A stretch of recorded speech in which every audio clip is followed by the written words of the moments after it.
Jason Johnson, the floor is yours.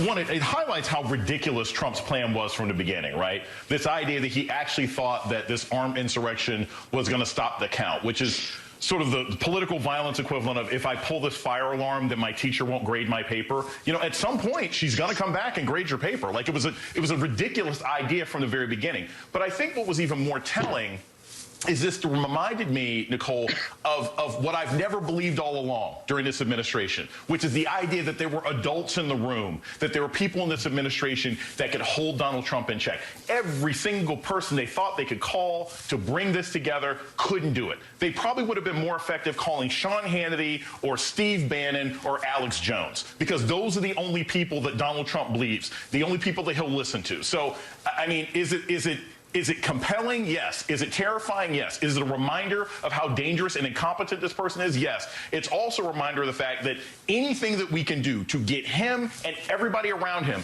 out of office as soon as possible is absolutely necessary, because there are no guardrails and there are no adults in the room.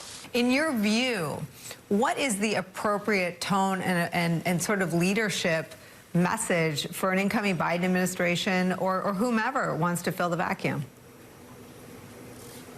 The perfect tone, Nicole, is we're going to hold every single one of these people accountable, and we're going to try and keep America safe, and we're going to make sure that people can never do this again. And I want to pull this back from the national for a second and talk about this locally. People in D.C. are terrified. I think sometimes folks have forgotten there's people who live in D.C. They were terrified by this. They didn't know if they were going to be pipe bombs. An American city was terrorized, in addition to Congress. And Joe Biden's job as the incoming president of the United States is to protect people in this country, to allow them to feel safe. Cops don't feel safe because their colleagues were part of the insurrection. Local people walking to and from the grocery store, colleagues of ours that I know that were walking around the area, 400 North Capitol, they felt endangered. This was a terror attack. And I think that Joe Biden, when we talk about terror attack, we always think about 9/11, right? Mm-hmm. Well, we have the death toll of 9/11 is happening every day because of COVID. We're having a 9/11 every single day because of the incompetence and the recalcitrance of this administration to deal with COVID. And now we have a 9/11 attack, terror attack on top of that. Joe Biden needs to come in and say, I'm going to keep you safe. I'm going to hold these people accountable. I'm going to hunt them down no matter where they happen to be. The same aggressive terminology that we were using 20 years ago when this attack happened. If that investigation leads to throwing some members of Congress in jail, throwing their kids in jail, throwing their 19-year-old staffers in jail, that's fine. Because the alternative is seeing this happen in every single American city starting this Sunday, and that's not a country that any of us want to live in. I mean, the next one's going to be worse, because here's the thing.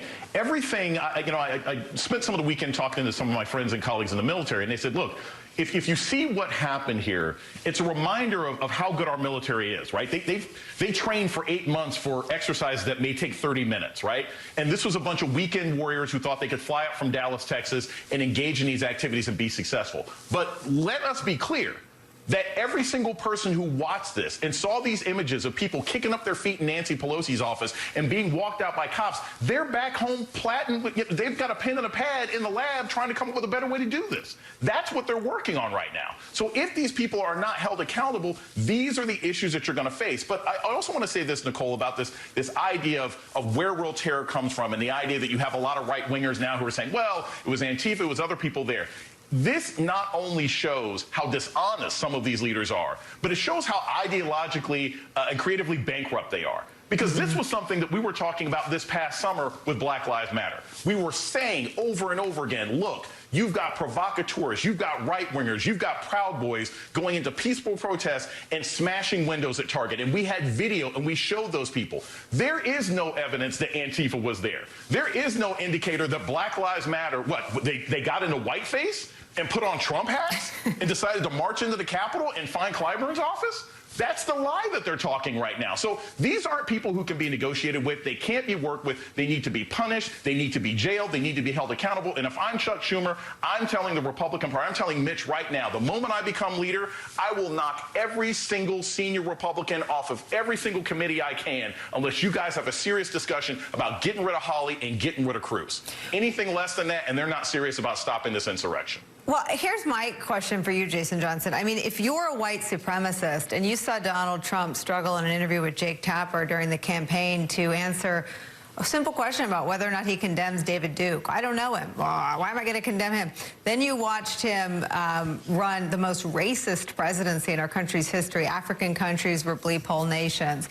Chanted, kick them out about the Squad. Targeted every person of color. Judge Curiel. I mean, the call to stand by was the end of the rallying to his cause. And I think the only question we didn't know, actually we knew this too. He sent them, he said, I'm going to march with you. He sent them from his rally, to which he emailed, his campaign was emailing every single day, inviting them to come to the rally on the Mall. And then he said to them, let's all go together. You know, like a pub crawl or something. First stop here, second stop, let's go to the Capitol, hang Mike Pence and kill Nancy Pelosi, was the message that this group got. Rudy Giuliani said, you know, time for combat. Mike Flynn was talking. I mean, everyone was saying the same thing. And I guess my question for you is, what is the distance that one must show from that endeavor? Because it seems that there are members of the House who were there. There were members of the Senate who, after the insurrection, before we had the body count, went ahead with their efforts to overthrow the result of the election. What is the remedy? So I think it's twofold, Nicole. One, we need to be very specific in our language about who's held accountable. As much as I may find everybody who was there to be loathsome, just like the attack several weeks ago in Washington, D.C., simply showing up at that event is not a crime. We have the freedom to assemble in this country, no matter how loathsome the assembly may be. But if you stepped over that line, I'm not talking a theoretic line, I'm not talking a symbolic line, I mean the line that goes into the Capitol, the kind of thing that would get any of us arrested if we walked into that building and didn't have a badge. Anybody who stepped over that line should go to jail. That's the first thing. That's the first thing to hold everybody accountable. Second, I said that every single local judiciary that can find cases or crimes committed by Trump or any member of his family needs to sue them and make this country so unpleasant that they want to leave. And then within Congress, we've got to investigate. Look, this Parler cache of Parler getting hacked into and names and information and communication, that's going to be the liberals' version of WikiLeaks. Because I promise we're going to end up finding out that some low-level staffer or some member of Congress was probably giving this kind of inside information. And anyone who has been connected to this kind of work should be purged. And I also want to say this because I think there's a difference in responsibility here. If you're some guy who flew out from Lorain, Ohio, if you're a public school teacher from Cleveland that I just read about who comes out and ends up getting home and getting fired, fine. The local, cops and FBI can deal with you. But if you were a former member of the military, if you were a retired lieutenant colonel, if you were someone who took an oath to protect this country and you showed up and brought arms against the Capitol, jail forever. And I'm not in favor of the death penalty, but this is getting pretty close.